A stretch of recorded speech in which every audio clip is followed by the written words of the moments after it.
This is a segment that we've just added to the All Organic Comedy Show, and we've reached that special moment in time where we have professional comedian Carlos Valencia,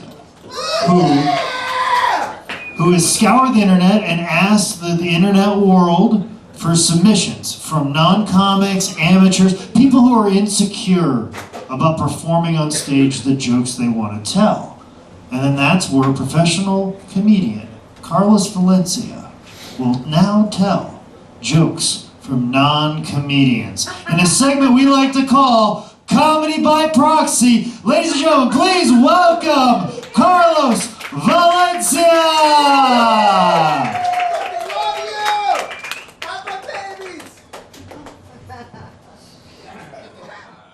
No. Hey everybody, good? Thank you.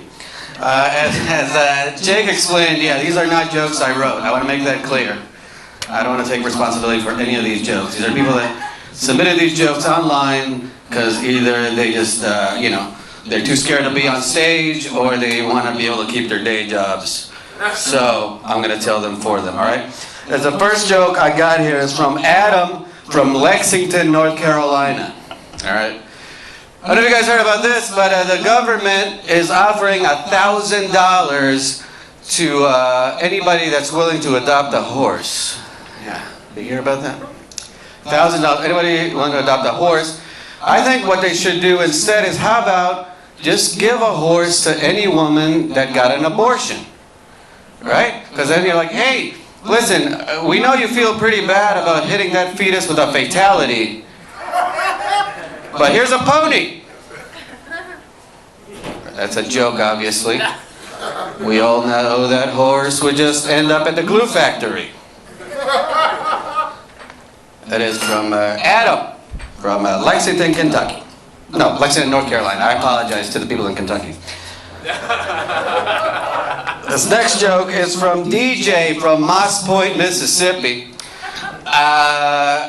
You remember when you were a teenager and you had to take a physical at school, you're 15 years old, you're all nervous, right, because you got to go to the doctor's office and you know you're going to have to show the doctor your junk and you're like, hey, what if the doctor's hot, right? And you're nervous because what if they see your junk, right? And then at this point you're so nervous that your dick and testicles just turn into internal organs because you're so nervous, right? Like basically you're thinking, oh no, what if the doctor comes in, she's hot, and then she sees my cock, and because I don't want to get cock blocked by my own cock, right? So, as I'm waiting, I'm just trying to get my penis to grow larger, by telekinesis. It doesn't work, by the way. So, finally, the doctor comes in, and you know what? It turns out it's just a 65-year-old dude. Right? It's just some old dude coming out to check out my junk, right? And I've never been so relieved to have an old white dude look at my junk, right? Which makes you think, you know what? Maybe the Catholic Church isn't so bad. All right, that's Deejay from Moss Point, Mississippi. This next one is from Brett from Key West, Florida. Alright, so the hostess where I work, because I work at a restaurant, I think, is very pale. She's very pale and white. She's so goth and pale. She's so goth and pale.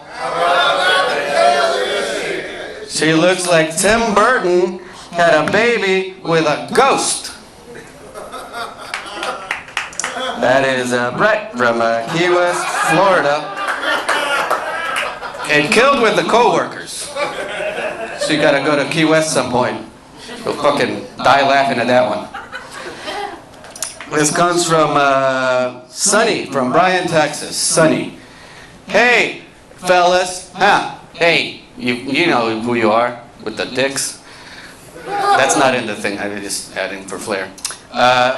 Stop calling liars women that post pictures of themselves with Snapchat filters, all right? They post their pictures on Twitter, on Tinder, and the Bumble or whatever, right? And you're like, oh, they're liars. They don't really look like that. It's like, really? You're that dumb that you don't really understand that that's not what women actually look like? Right? Like you're too dumb to understand that Cindy from calculus class isn't really gonna fly out in an invisible airplane just because she used a Wonder Woman filter? Sheesh! That was in what I had to say. Sheesh. It was in the thing. Really, you're that dumb? You don't understand that's how women come? Like, so what we're like in the 80s when a girl got a glamour shot, you're like, oh, that's a liar. She doesn't have 4-inch long eyelashes. Right, or in the 90s, there's a goth girl, and you think, oh, she's a liar. That's a fraud. Right? Like you don't really understand that women don't come in corpse white. Right? Huh? Is that how you order them on Amazon? You know who should really be mad, though, is the people that have to live with these guys, huh? You know what I really hate is that, hey, Johnny 6 toupees, there's no more room on the dresser anymore because you're wearing toupees. Seriously, if you're a married guy and that's one of your biggest problems, then you are seriously privileged. Congratulations. All right, that's Sunni from Bryan, Texas. This is Matthew from Charlotte, North Carolina. You've heard of this town, right? Matthew from Charlotte, North Carolina. Hey, you know what I hate? I'm having sex with this chick, and then she's like, hey, you know, this pussy's just for you. Hate it. I hate it when they do that. Like, I didn't tell you to lie. The only thing I told you to lie about was your age. It's Matthew from Charlotte, North Carolina. I got two more. One is Marc, also from Charlotte, North Carolina. Well, this is a hotbed of comedy. You know the CDC, they send out a warning like, hey, don't eat that lettuce because it's got E. coli. You'll get sick. And everybody's like, oh, we're not going to eat the greens anymore. Forget the greens, right? But then the CDC, the Center for Disease Control, says, hey, you need to vaccinate your children, right? And then people are like, oh, I don't know about all that. I'm going to need to see some research because I saw this meme online and it's pretty convincing. Really anti-vaxxers. They're like the main suppliers for the Make-A-Wish Foundation. Marc from Charlotte, North Carolina. And finally, I have Joelle from Birmingham, Alabama. All right? Joelle from Birmingham, and don't make any assumptions. You know what I think would be funny if you had like a game show, like kind of like The Price is Right? Where but this is the way it works. You get Jews that survived the Holocaust. Oh yeah, this is going to be good. Jews that survived the Holocaust, and then they have to guess how much money the Nazis sold all the shit that they stole from them. Okay? Show's called The Price is Kike. That is Joelle, not me, Joelle from Birmingham, Alabama. That's my time. Thank you, everybody. Good night. Give it up for Carlos Valencia.